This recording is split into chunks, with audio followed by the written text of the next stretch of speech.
Heyo, it's Friday. All right, so this week we've been working on our first drafts for our argumentative essay. In class yesterday, we went over what in-text citations are and how they should be used and what they look like. So I'd like to do that really quick with at-home learners. I'm going to show you where to find a couple of sample arguments here in the week 7 folder. Week 7 is next week. And this is also where you'll find the argumentative research essay first draft assignment. So this is the first half of your assessment for being able to write an argumentative research essay. If you turn this into me and it is complete with all of the elements that you will find here in the essay format sample, right? This is the resource that has all the instructions for how to format your paper. And I want you to try to use these and the sample formatting here to create a paper that is as close to academically perfect as possible, at least in its formatting, right? So this is the skeleton that you're going to use to build up your argument. But if it's formatted in this way, then you'll get full credit for this part of the assessment. Beyond that, we need to talk about in-text citations. So I'm going to open up this model argument paper on PEDs, performance enhancing drugs.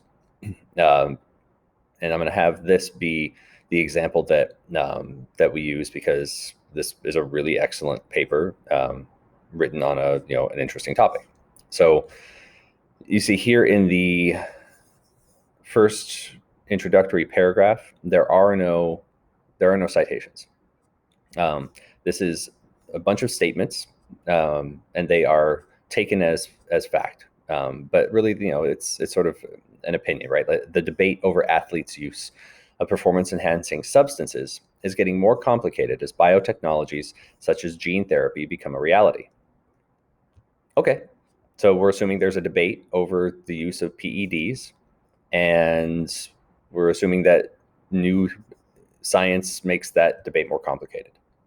That's not something where I want to fight this author on, cite your source. Where does it say it's getting more complicated? Like, that doesn't matter. That's a statement that is going to be backed up by the thesis here. Athletes who use any type of biotechnology give themselves an unfair advantage and disrupt the sense of fair play. Wait. Oh, I just want to make sure this is actually recording.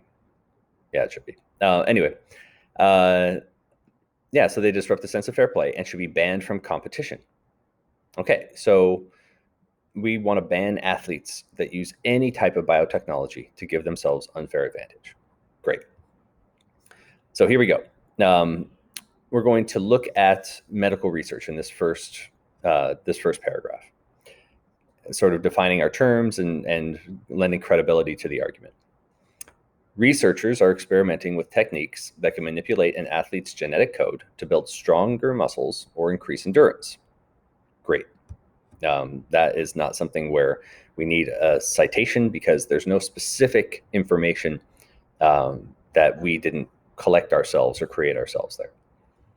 Searching for cures for diseases like Parkinson's and muscular dystrophy, scientists at the University of Pennsylvania have created Schwarzenegger mice, rodents that grew larger than normal muscles after receiving injections with a gene that stimulates growth protein. Okay, so that's still kind of descriptive. Even though we've used quotes here, we don't necessarily need a citation, especially because one is coming here that backs up this middle sentence.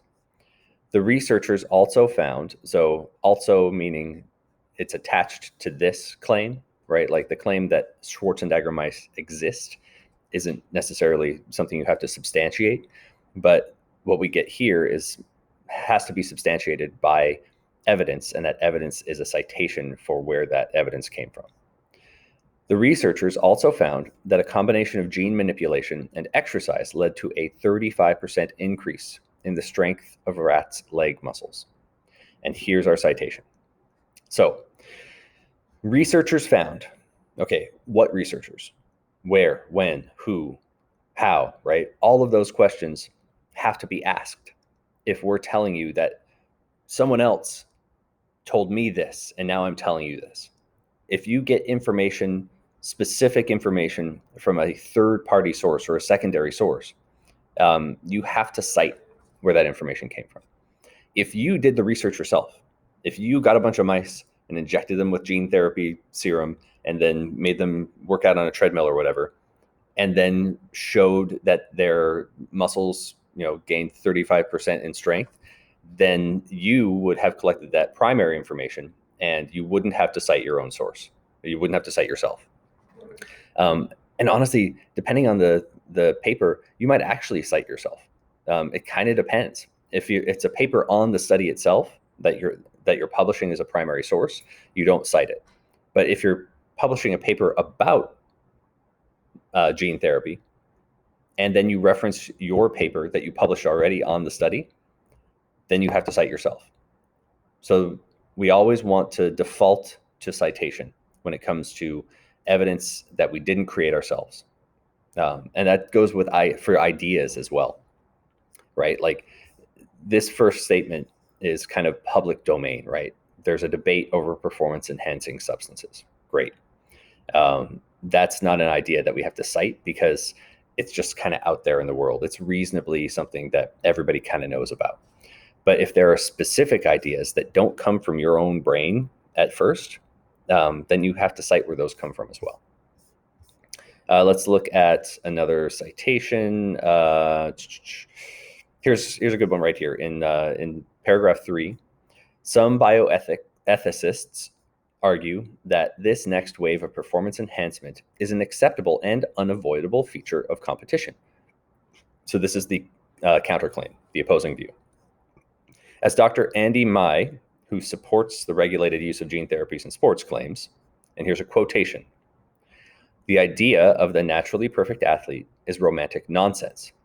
An athlete achieves what he or she achieves through all sorts of means: technology, sponsorship, support, and so on." So here we are. This is a direct quote from evidence that the author used for this essay. And this is a citation. Now, this citation is quoted in Rubeck. You don't need to quote it in. What you would do is, depending on what this is, right, words, oh, it's quoted in another source. That's why. I've genuinely never seen this before. You try to keep citations as simple as possible. I would have, Rubeck and the page number. But this Rubeck source is a source, and then in that source, this quote exists from another source. So it's like double source evidence. So QTD in Rubeck is taking a quote from somebody else from another source and putting it in your own work. And you see here, we have Rubeck by itself. Depending on what Rubeck was, and we can look down at works cited. Let's see what Rubeck was. Independent, London News Media. So it looks like it is it looks like it's a news article, and that's why there's no page number. I would put the year, so Rubeck 2005, but it just kind of depends on what what the person who's asking you to write this is requiring. So just the last name is the bare minimum, and that's what we have here. So again, when you don't come up with the idea yourself, when you don't collect your own data, those are 2 times when you have to use citations. When you have a direct quotation from a source or a quotation from a source, you have to cite where that came from. And you do it in parentheses at the end of the sentence, just before the period. And that's it. So again, using the instructions that you have at hand in the week 6 folder, using the format model and the citation guide, I would like for you to take all of the work that you've done so far, the intro and conclusion, any body paragraph writing and research that you've done, and put that into this argumentative first draft assignment. So this just brings up a Google Doc, and you're going to open this Google Doc, and it's a blank page, and then you're going to use the formatting and instructions to create your essay from scratch. Use these two models to get a sense of what academic writing looks like on the page, what it sounds like. You'll see they use the same format and the same structure as we do. Yeah, and that's it. So this first draft is going to be due on Wednesday. And again, it's just your first attempt. I'll get it from you on Wednesday. I'll give you feedback and return it to you. And then you'll revise for a second or final draft, which will be due essentially the first week of March. Yeah. And, we'll kind of talk about, deadlines as we go along, but I want this first draft in by Wednesday so I can give you feedback so you have it by the weekend so that you can work the entire week on revision to get it exactly as perfect as you possibly can. The end. All right, everybody, have a happy Friday. Don't work too hard, but definitely work, and I'll see you